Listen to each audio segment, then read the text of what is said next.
Euromaxx highlights. And here's your host, Louise Houghton. Hello and a warm welcome to our highlights show today. Let's power straight in with a look at what's in store for you in the next half an hour. House proud, why stars love the designs of Spanish architect Joaquin Torres. Mountain madness, why ski touring is finding more fans. And Northern Lights, how a Norwegian artist shoots household items in the wild. So, what does Madonna have in common with Cristiano Ronaldo? The answer is that they've both had their houses designed by Spanish architect Joaquin Torres. Just outside of Madrid, he also designed an entire residential area where numerous well-known faces have settled in. We got an inside look and the chance to chat to Torres himself. At this community near Madrid, the houses look pretty much the same. You would never guess that famous people live here. In Spain, the man who designed them is a star too, Joaquin Torres. Torres has built about 200 luxury villas here. Most are like his own home, with 800 square metres of floor space, starting at €6 million. He will also design the furniture and provide accessories, or works of art. We can even provide glasses and cutlery. We can source just about anything, even the sheets or tablecloths. Most of our clients really appreciate that, because they're very busy people. Among his clients are several soccer stars who play for Real Madrid, including striker Cristiano Ronaldo. He was just 21 when he moved in. Brazilian midfielder Kaká lives here, as does German midfielder Sami Khedira. And there's Spanish striker Fernando Torres, who plays for Chelsea, and Real Madrid coach Jose Mourinho. They all live in La Finca residential development on the west side of Madrid. It's a very fancy and exclusive gated community. Getting in is like crossing a well-guarded international border. Filming is not allowed, but you rarely get to see the famous folk out and about here. The villas are set in a 90-hectare park. You have great privacy and security. Nobody gets in here uninvited. When the soccer stars of Real Madrid used to hold parties, it was all over the media at once. Now, if Ronaldo parties with 25 girls, nobody sees a thing. The media remains outside. La Finca is a parallel universe, an oasis of tranquility for the very rich. Joaquin Torres' father, Juan, lives here too. He is one of Spain's leading businessmen. He owns a construction firm together with Florentino Perez, the president of Real Madrid. So it wasn't hard to establish contact with the players. Joaquin Torres has become a star in his own right. The media are always asking for interviews. His architectural practice has grown and grown. He has a staff of more than 100 and offices in Madrid, Dubai, Vietnam and Brazil. He acknowledges that he has clients for whom his villas are status symbols. I think that for most, my houses are a luxury purchase, like you would buy something from Versace or Gucci. I would love to be able to say people like my architecture, but I think it's more about the brand. Not many of the soccer players are really intrigued by my work. By contrast, Madonna is said to really admire his designs.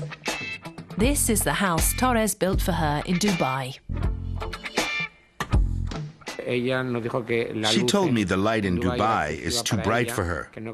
So she wanted a house that's not too wide open because of the light and the heat. That's why we placed the reception rooms under the sea. They're next to a huge tank with dolphins. It's one of the biggest dolphinariums in the world. The light enters through it. It's lovely. Joaquin Torres lives in his villa with his wife and child, but it looks like a stage set. Camera crews show up about twice a week. Cristiano Ronaldo's new villa will look like the rest outside. But he's had some special wishes for the interior. Ronaldo wanted an entire wall of glass here, so he could see the clothes in his closet and look into the bathroom. There are a lot of mirrors and glass cabinets, and over his bed, there's a huge photo of himself. A bit of a personality cult, really. Joaquin Torres might find that amusing, but it interests the media, and that means publicity, not just for Ronaldo, but also for Torres and his business. In fact, the architect is now off to do an interview on Spanish TV. Ski touring, or ski mountaineering as it's also known, was first invented at the end of the 19th century as one of the only means of getting up a mountain. But when ski lifts were invented in the early 20th century, its popularity faded. Now, though, people are rediscovering the unique natural experience that comes with trekking to a mountain summit, making the ski back down a lot more fulfilling. Skiing down the slope is the reward for the strenuous climb to the top. These winter sports enthusiasts didn't take the ski lift up the mountain. They hiked for more than an hour. Now they're enjoying the 2-minute downhill run. The area around Berchtesgaden in southern Germany is very popular with ski tourers. The region offers a large selection of different routes through the Bavarian alpine countryside. Ski touring guide Toni Grassel is preparing his group to climb the Toter Mann, or Dead Man Mountain.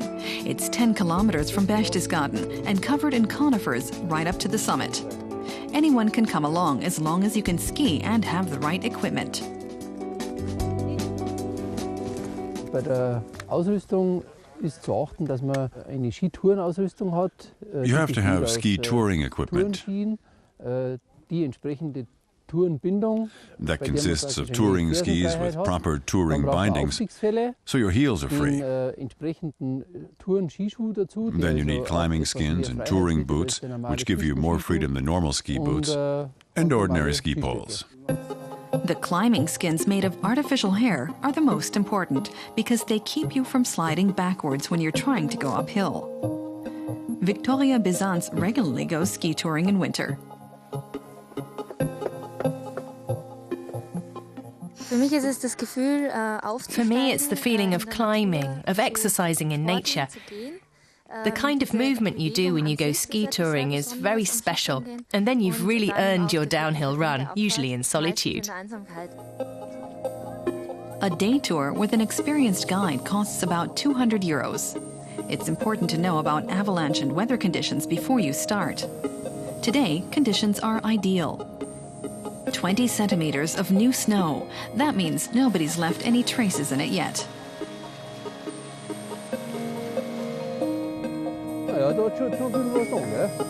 Ski touring has become increasingly popular in the past few years. The German Alpine Society estimates that southern Germany attracts up to 400,000 ski tours a season.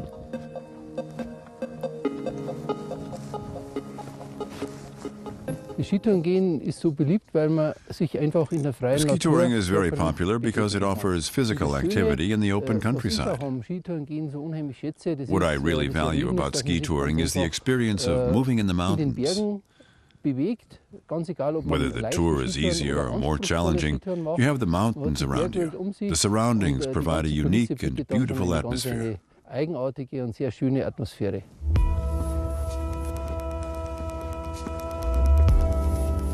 After an hour and a half and 3.5 kilometers of trekking through the snowy countryside, the tourers reach the summit, about 1,400 meters up.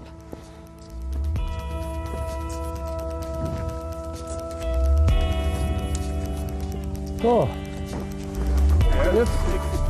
Felix, sauer.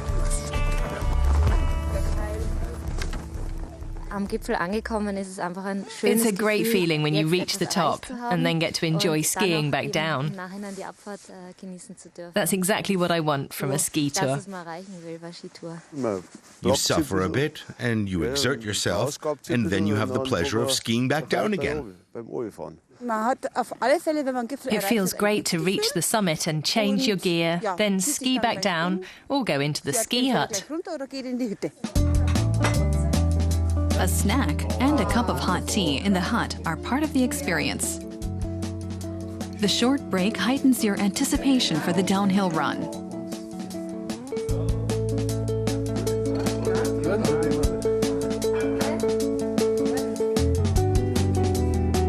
Then at last it's down the piste, back into the valley, the finale of every ski tour. It's fun, but for these skiers, it's actually the climb that really made it worthwhile.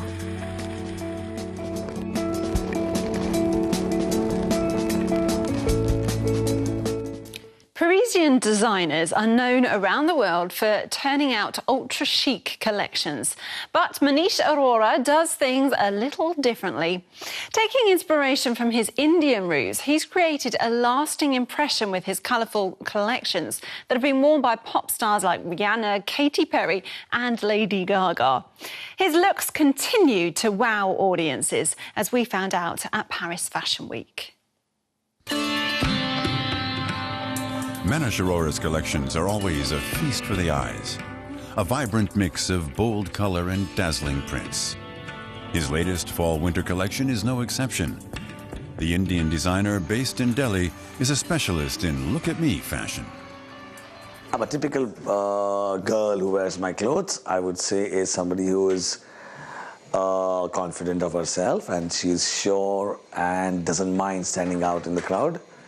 And yeah, she wants to be noticed. Not to be overlooked either is the bright flag signifying the entrance to Manish Aurora's Paris studio. The 40-year-old spends about 2 weeks each month in the French capital and considerably more ahead of a show. Final touches are being made to his latest collection. His presentations have repeatedly won praise from fashion editors and buyers. What they like is that they see a new India. It's not the cliche India story that you see usually. And my clothes are not really Indian, but they are definitely, obviously, done by an Indian man, an Indian person. And that's what is attractive to the buyers internationally. Manish Aurora hadn't chosen a career path when he finished high school. Fashion design was only just emerging as a discipline in India. As a creative profession, it was very exciting. It didn't exist before. The school where I joined was only 4 years old when I started. So it was something as a new career opportunity which was existing in India, and that's how I got attracted towards it. He debuted his first collection in India in 2000. 5 years later, he left, first for London, then Paris. Manish Aurora is the only Indian designer on the official Paris show schedule.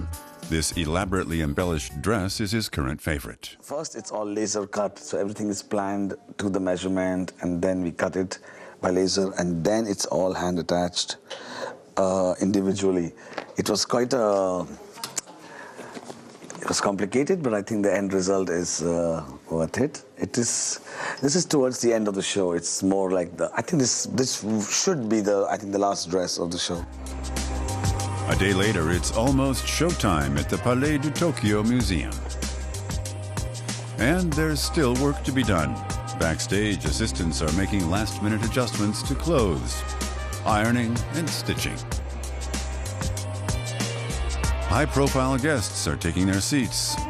Among them, the influential fashion critic Susie Menkes and fashion photographer Ellen van Unvat. They're treated to Aurora's trademark mix of traditional Indian techniques with modern fabrics and cuts. High fashion looks with the feel of couture. Nevertheless, the designer insists that he designs for all types of women. Now it gives me more pleasure to see people wearing my clothes more than seeing my clothes just in magazines or covers of magazines. I think you get more satisfaction if you see somebody wearing your clothes on the street, a stranger that you don't know. And that is the high I'm living on right now. The designer has a loyal following. There is absolutely a difference between Manish and a typical Parisian designer. He really portrays the Indian culture, the colorful, the beadwork, the romance. It's all here. This is one of my favorite shows. It's always so beautiful to watch. It's full of color and life. He's a great designer. When buyers place a lot of orders and the place is packed with reporters, it's been a good show. Manish Aurora is tired but satisfied. I feel good. I feel like drinking. I feel like sleeping. I feel like not looking at the clothes. I don't feel like working. But I still have to work. And work he will. His next goal is to design furniture and an entire house to go with it. If you were to see a photograph of the beautiful Norwegian wilderness, but the picture has something out of place in it, like a lamp or a modern desk chair, then I'm sure your intrigued eyes would linger on it for a little longer. It's for this reason that Norwegian artist and photographer Rune Guneriussen has become so successful. And to find out more about the process, we accompanied him on a shoot. Globes glowing in a snowy landscape. Old-fashioned lamps illuminating a dusky meadow. Or telephones by a beach, their receivers suspended in midair. For the past 6 years, Rune Guneriussen has spent his winters scouting for remote locations around the city of Stavanger. He's looking for sites of pristine natural beauty, which he transforms into large-scale installations using everyday objects. In this case, those objects are reading lamps.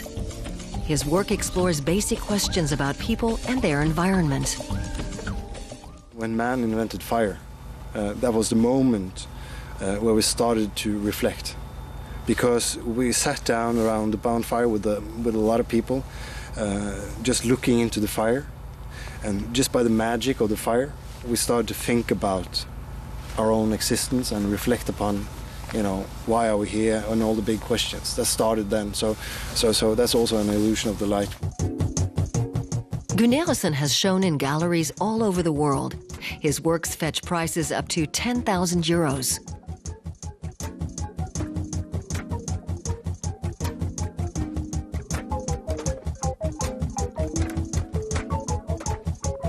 For all of his projects, he's had to travel more than 500 kilometers from Oslo. Norway only has 5 million inhabitants, but much of its landscape is developed. It can take days before Guneriussen finds the right setting, a place without as much as a hut or a path in sight. To unfold their dreamlike quality, the objects he photographs must appear to be in total seclusion. It's what gives the pictures their subtext. In a modern society, communication has changed. It's fast. If you just go back to when these phones were invented, everyone in Norway had this exact phone. No one else had them. And it's kind of quite a communistic way of thinking. If you're going to have a phone, it's this one. But today, it's something completely different. You have hundreds of models to choose from. And I think it also tells something about how we used to communicate and how we communicate today. Maybe we should communicate slower.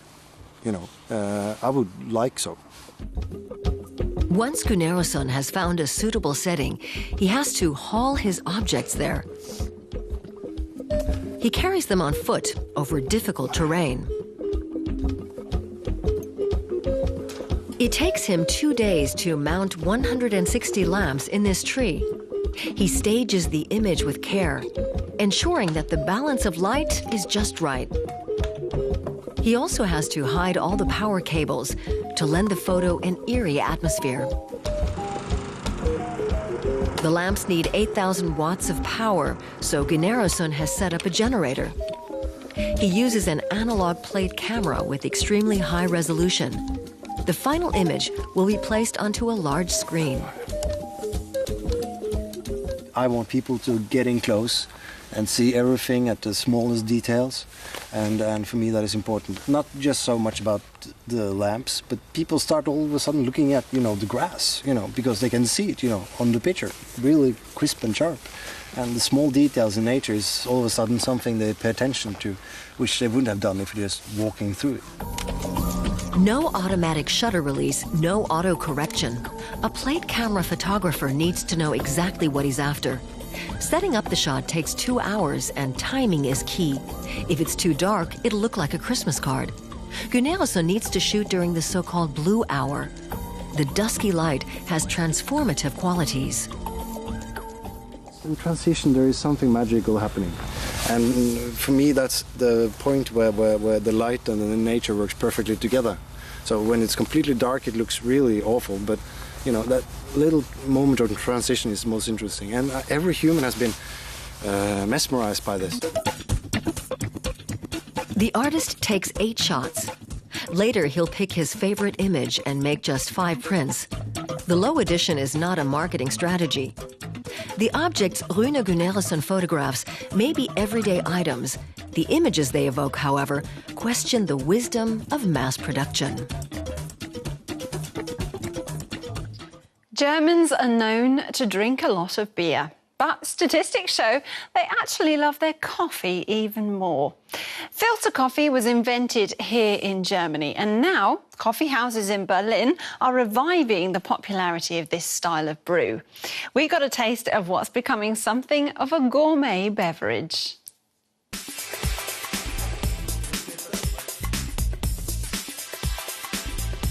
It looks more like a chemistry experiment when these baristas brew up coffee.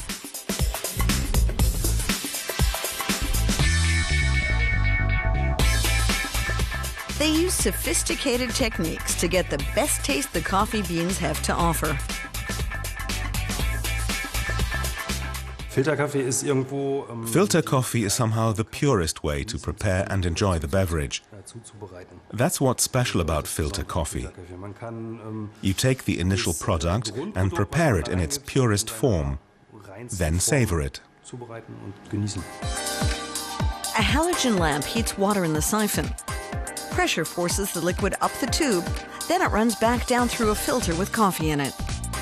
The key variables in new ways of making filter coffee are brewing time and the proportion of coffee to water. Each bean type and method produces different results.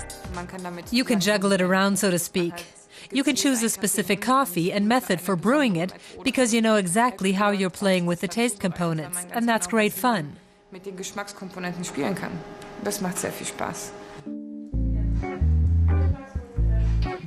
More and more cafes in Germany are now offering filter coffee in addition to classic espresso and cappuccino. And patrons love the flavor when it's freshly brewed. It simply tastes better than espresso or cappuccini. It's a completely different experience. It just tastes different. I really can't be more precise.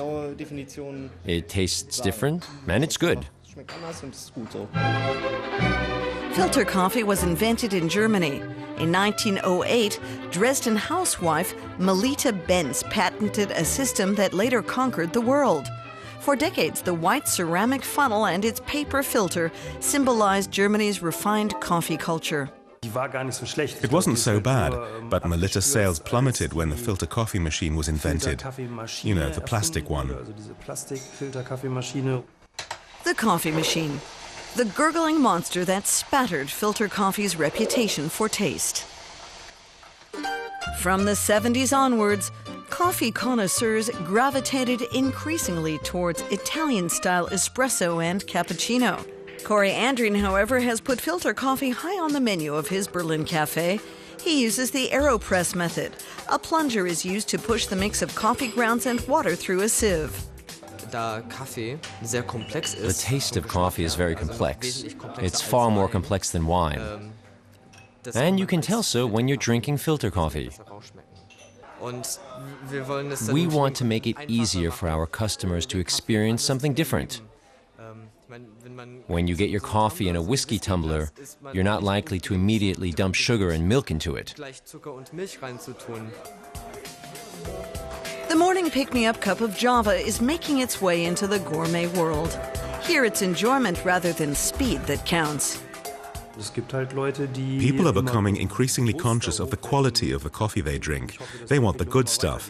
I hope that this development continues, and maybe someday we'll be able to open a shop that serves only filter coffee. Filtered Brew is writing the latest chapter in the book of European coffee culture. Experiments are welcome, because there's still far more to discover about making a great tasting cup of coffee.